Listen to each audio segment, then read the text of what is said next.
Welcome to the very first episode of Family in Focus for the year 2021. Hard to believe we're already into the new year and that this show has been going on now for a year. So thank you so much for tuning in and supporting us every week. Again, Family in Focus is a show that is on PHLV Radio and other platforms that PHLV Radio is in, and also is presented by the Asian Community Development Council. It's a nonprofit based here in Las Vegas that started to educate, empower, and connect the Asian American Pacific Islander community throughout Nevada, not just Southern Nevada, but Northern Nevada as well.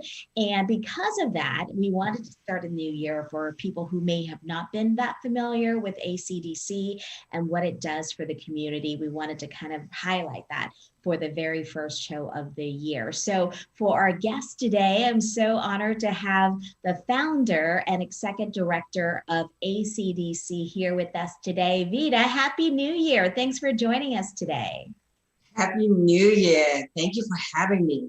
I started the Asian Community Development Council about 5 years ago, over 5 years ago. So we're doing what we can to help the community. It's so great. And, and I think we've mentioned it on the show before that, when I was a news anchor over at Channel 8 here in Las Vegas, remember I interviewed you back in the day when you were just, this was just an idea to start at ACDC here in Las Vegas. And now years later, look where it is, and you're accomplishing what you wanted to do for the community. And that's what we want to touch on today, Vida, for what you do here in Las Vegas and also Northern Nevada. So for people who don't know, Vida, talk to us a little bit about your mission. Why did you start ACDC? So I started ACDC because I came to Las Vegas about 25 years ago. And I noticed that when I was here, we had issues in our community that they didn't know where to go to get help and support. And I moved to Las Vegas because of the issue that happened with my family, that not only our family were targeted, were not understanding where to go for help and so forth and been discriminated, but there were other families as much in our community. So that's the reason why I said, I need to come to Las Vegas and see what I can do to help not only our family, but the community at large. So that's what I did. It took me a long time to get here, but at least that was my purpose, yes. Yeah, and I think that's what, ACDC, you say the mission when we go to a website is that to educate, to empower, and to connect. Because I think, now we have so many Asian American Pacific Islander community here in Las Vegas, but, 10 years ago, the number has really grown. And what did you see? I mean, it was like, yeah, we're all here, but there's no kind of a unifying group, right? And that's what the ACDC, your mission is, to make sure that we're all connected so that we can, look to each other for help if we need that. Right. So I think what happened is Las Vegas is a very unique town. It's a 24-hour town. Where I moved from California is so different, where there isn't a place where people can go to get help and support. The communication is very hard to reach our community because it's a 24-hour town. We don't have a Monday to Friday, 9 to 5 type of atmosphere. It is literally, people are out at 10 o'clock at night or at, where can you reach the people? We don't watch TV at the same time. We don't, read the newspaper or listen to the radio at the same time. It's just that it has to be where it's convenient for our community. What's happening now is social media, where everything is 24 hours, is easier to reach out to our community than it was before. Yeah, and that's what ACDC, I think, has done really well, especially in the past year when people are stuck at home, right? You can't get out there. You're really putting a lot of content on social media, giving the people help. So I think one of the biggest things and services that the ACDC does is offering them when it comes to healthcare. So talk to us a little bit about what your health navigators, what do they do and help people connect with, just improve, making sure they have the healthcare that they need, right? Sure. So when we talk about healthcare, it's so complicated, even for normal people. Not to mention, if you can't speak the language, you don't understand the language, it's even harder, right? So we have hired bilingual staff that can speak Tagalog, Chinese, Vietnamese, Korean, to make sure that we can reach out to the community to explain to them what the different type of health insurance are out there. Mm-hmm. And then people can call, and we want to let people know too, if you're interested in getting more information as we're having this conversation, more information is our website, right? acdcnv.org. And that's where you can find the list of services. And you also have a new office that just opened this year, Vida, where people can go and call and get more information. Right, so we moved our office. We are now on 8863 West Flamingo, and it's appointment only, but we have our office that we actually call our home now. So it's great to have our own space and be able to serve our community. But we also want to make sure that the Shanghai Plaza, we're still there to do direct service. And everything that's going on now, we want to make sure that you understand that everything's by appointment, and we're trying to make sure that everybody is safe, and make sure that we have that whole social distance, all the safety procedures in place. Yeah. And I think that's what's important is that ACDC really, you want to continue serving the community despite the pandemic. So you actually pivoted your services in several different ways, because one of the biggest events that ACDC held in the past few years is the night market, right? Where you get all these restaurants together in one place. So talk to us about that and how you kind of switched things up this past year because of the pandemic. Sure. So in 2018, we decided to have what we call the Asian night market.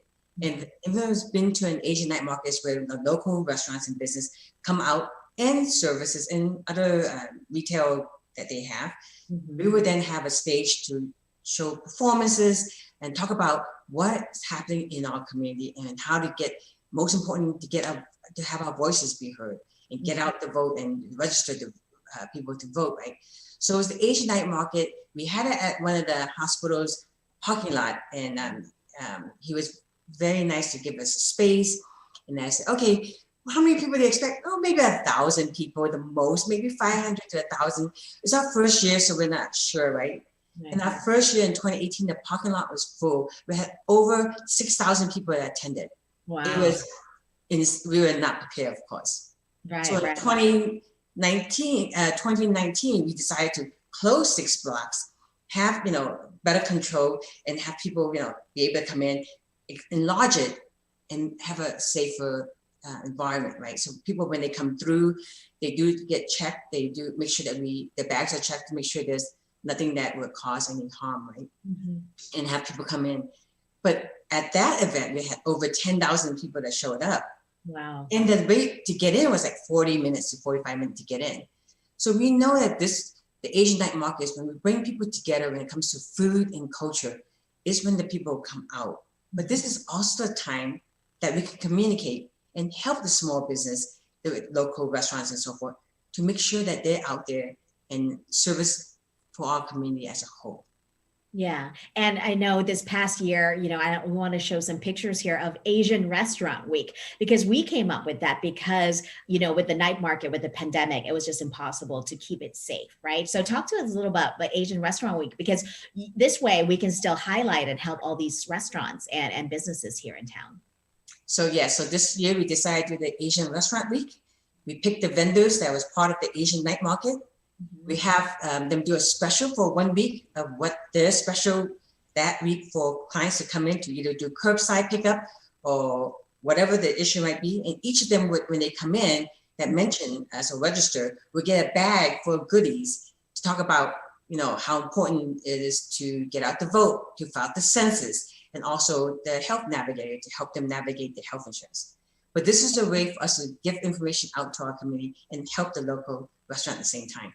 Yeah. And I know you made use of social media. We did videos, highlighting these businesses, what they serve, and with Asians, like, we love food, right? So whatever we can use food to connect the community. And that's why the night market was so successful. And we're hoping 2021 that we'll reach a point where it's safe again. But if not, I'm sure Asian Restaurant Week will continue to be somewhere we connect the foodie community in that way. And you mentioned the election this year and also getting the message of people to register to vote and also, fill out their census. Talk to me about that, being the general election. And you've been in this, Nevada for 20 plus years. I mean, our voices are so important. And talked about how that played out into the election this year and what ACDC did to help people to register their vote. Right. So we'll go out to the community and register people to vote. But since March with the shutdown, we had to think outside the box. How do we communicate with the community to register and vote and make sure the voice is heard, right? And especially what's happening, what's gonna be new, what type of thing. So we had all our canvassers that we hired go on the social media platform to reach out to the community about register to vote online, which is a great way to get our community out there, right?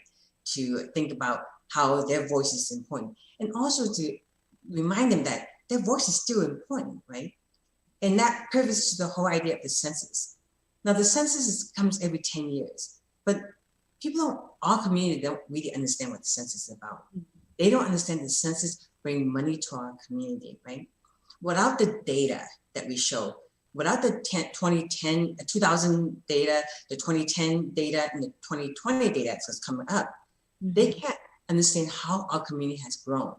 And with that, then they know the need of our community and how much service that we need. With the census with our community fill out the census, they know that we need more money for the hospital, more money for the street, for the roads, and things that can help the community, for schools. So I think with this whole pandemic, it was really difficult and hard to reach out to our community, educate them about the census. But I think with everybody working together, reaching out, getting information out, educating our community, our numbers on the census was high. So same thing with getting our people to register to vote, but also to get them out to vote. That was great. Yeah, and I know the big challenges, because I was kind of helping communicating this process, is there's still so many people who are, either, the barriers are language. They don't really understand what's happening, or maybe it's cultural, they don't trust the government, the system. So I think that was really important that ACDC brought in people to speak in different languages to try to break that kind of distrust, right, with the system. Right.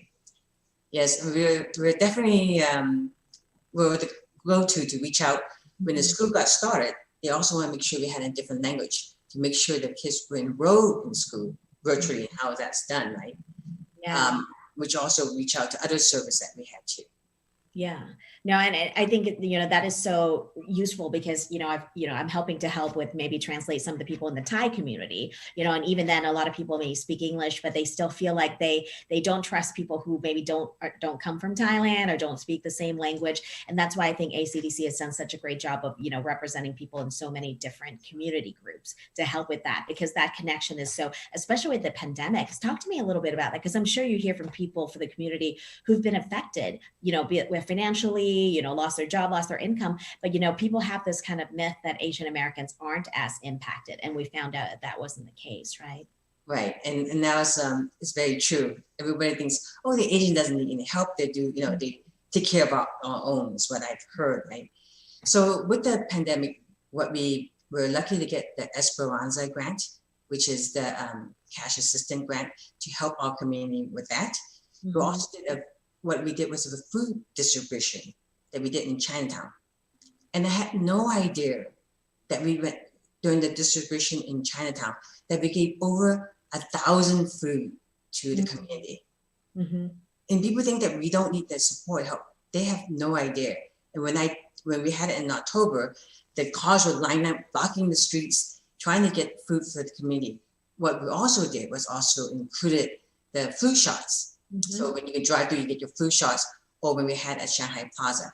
So these are very important that we have these services. And that's partnering not only to the different Asian community out there, but partnering up with Immunize Nevada to do the flu shots, or partner with the county when getting out food and rental assistance, which is also very needed in our community.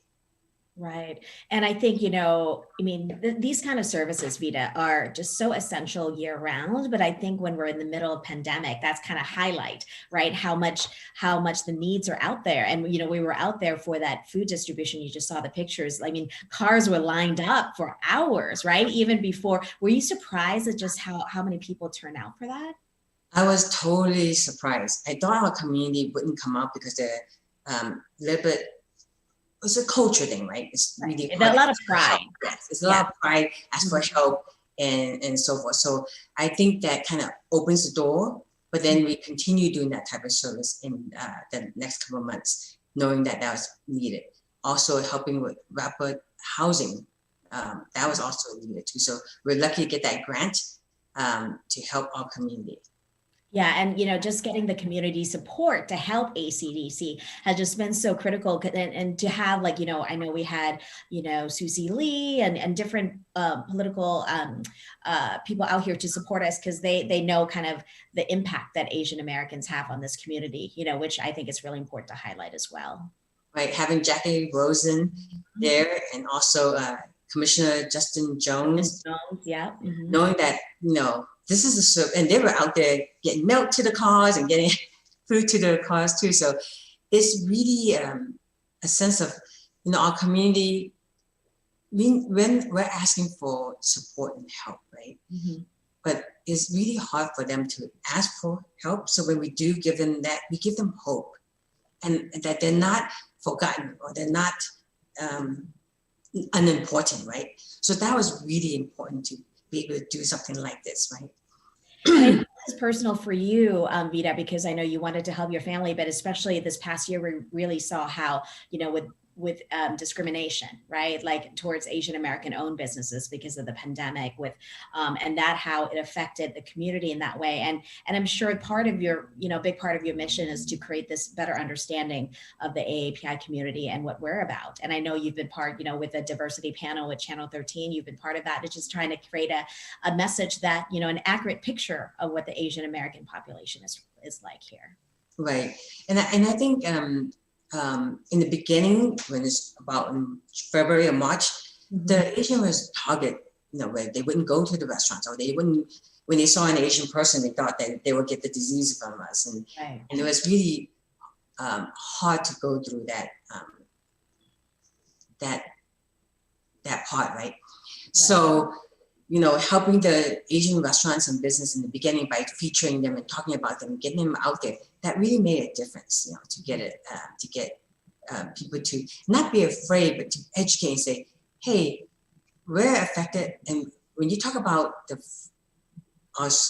Asian community, when it comes to healthcare, we're out there in front. We're in the front line trying to first respond to helping people that's going through this crisis. And they work endless hours in trying to help nurses and doctors and things like that. So we, in the beginning, we're out there giving out masks for them, giving out food for them we know that they work really hard to make sure that our community is safe, right? So these are things that we need to highlight, to educate and say, hey, we're part of the solution. We're not part of the problem. And wearing a mask, when we wear a mask, it is health reason that we keep not only you healthy, ourselves healthy, but making sure that we don't spread that, right? The whole social distance, everything that we're trying to do is trying to educate how important and how we can stay healthy. Yeah. And I know, so Asian Americans make such a big part of our healthcare workers and essential workers here in Nevada as well. So, ACDC is a big supporter of that. Now, looking forward to 2021, I know your work, is year round, especially when it comes to like helping people gain citizenship and getting people get enrolled and get healthcare. What do you feel like is kind of like your big mission for next year? I know it's still kind of so out there when it comes to pandemic. We don't know what's going to be happening yet, but what are you thinking about, and what do you want to make happen this coming year? So this coming year, we want to definitely continue educating our community about this pandemic, right? About if there's a vaccine that's coming up, we want to be able to get as much information and see how we can get that out to the community. When it comes to making sure our community is fed, we want to make sure we continue doing food distribution when we can. We want to make sure that we're here for them, right? We also want to remind people that we continue registering people to vote all year round, because our voice is so important. And that's why we continue our service all year round. When it comes to naturalization, the pathway to citizenship, we want to make sure we continue doing that service to make sure our people who's been here for years and years and years and was afraid to go through the whole paperwork, that we're there to help them with their application, which is very, it's about, I think that page is about 15 to 20 pages long to fill that out, right? So we're here helping with the different languages, educating and experiencing them, teaching them all the questions that you did learn to become a good citizen too at the same time, right? So these are services that will continue. Another thing that I want to make sure that we promote is the health navigators to help navigate people who want health insurance. Now, the open enrollment is all the way to January 15. But even after that, we have qualified event. We still are there. We're here to help you in your health, for the health insurance, right? Navigate you through that program. We will continue doing the college readiness boot camp to get our high school kids ready for college. We will continue doing graduation where Asians are graduating from college. We have an event for them, which we did this year virtually, which is very interesting. And I'm gonna let you go into more the detail how that was done. And we will continue doing some type of either Asian night market or either Asian restaurant week to make sure that we help our small business when we can. Yeah, and we started the Asian Small Business Week as well, you know, just kind of like do it as a week. And you can see on some of the businesses that we highlighted there, but we wanted to actually keep this going year round, right, Vida? So not just for that week, but be kind of a resource, you know, if Sure. you know, is looking to talk to a certain business or people just moving into town and they're looking for, you know, like a life coach, for example, you know, we want them to kind of come here because, you know, right now small businesses are hurting so much. And that those are, you know, that's one group that ACDC has really reached out to and try to help as well. Right. And we will continue doing those type of services, right? But we will continue educating. There will be more things that can be thrown at us. Always check our website to see what's new and what we have to offer. Right. We're out there fighting every day to make sure that we get fundings and help to help our community. Yeah, no, and you work so hard and you know, and it's I just kind of want to bring this up because I talked to you at the beginning of this process when you're just kind of dreaming this up. And now that, you know, you're moving into a brand new office, you've been doing this for 5 years, going to 6 years now. What are you most proud of? Like personally, what are you most proud of when you look at this organization today? Right. I can tell you that I wake up every day and I say, is this actually happening? But I can't do it without my board that helps me guide me to the way. But my staff is my strength. They're the one that's out there making sure that these things are done. They're out meeting with people. They're out, and I can't tell you the countless hours that they are out there, how much I appreciate them. And without them and their support, without my right hand people, my left hand people, and everybody on the board, but the community as a whole, community as a whole, when I'm out there asking for help, I get a lot of corporations and companies that said, yes, what do you need, right? Even with the time, this 2020 with the pandemic, the Caesars stepped up, the MGM stepped up, NV Energy stepped up. I'm going to forget Al-Qaeda. There's so many different companies. You guys check my website. And the banks, the Bank of America, and you know, all of them coming together and say, what do you need? How can we help? The funders that had to help, the foundation that's been here to help us, the county. We can't do any of this without all the support of the community. And without the data showing our community in 2010, the Asian being the fastest growing population, over 230,000 in the 2010 census. I can't imagine what the 2020 census would be and our numbers would be like. But this is without data, without education, without going to the community. They don't really know that we exist, and we've been around forever. So having bilingual staff, having my staff being passionate in what they do, making sure that they want to make the change and help the community. That's what makes me feel that I can't believe this is happening, and I'm just so grateful, completely grateful. Yeah. Well, we appreciate your leadership and just for envisioning this and making this happen.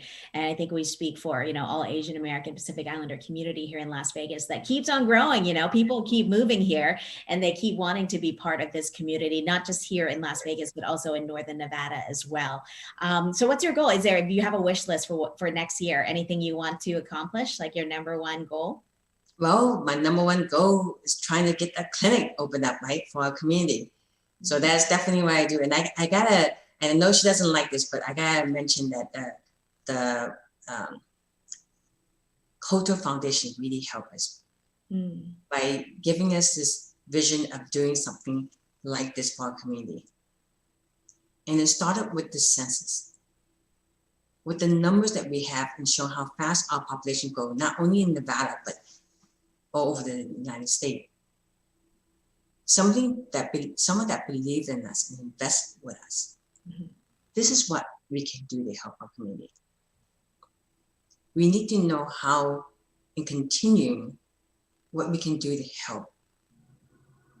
When we all work together, when I reach out to the Thai community, or I reach out to the different Chinese organization, or the different Vietnamese organization, and I know I'm going to miss a few Korean groups and so forth, having us all come together and say, hey, we have this program, can we all come together and help our community? Yeah. That's what Nevada, that's what Nevada is about, right? Is when we come together and we support each other, we can all get through this, not only through this pandemic, but go through life, kindness, helping each other out. This is probably the best gift that we can get, right? So in 2021, I'm looking forward to continue to do what we can do and help the community as much as we can. And I ask our funders and our foundation and support and donors to continue giving, because we can then give back to the community. Yeah. So this is what I love to do, and I thank everyone for being so supportive. Awesome. Well, we thank you, Vida, for what you do and also for your time today and sharing with us a little bit more about ACDC for people who might not be familiar. Again, if you want to go to the ACDC website, acdcnv.org, you can find more information and also, reach out to the staff as well and see how they can help you. But thank you again, Vida. Thank you so much. And thank you for all you do. Thank you.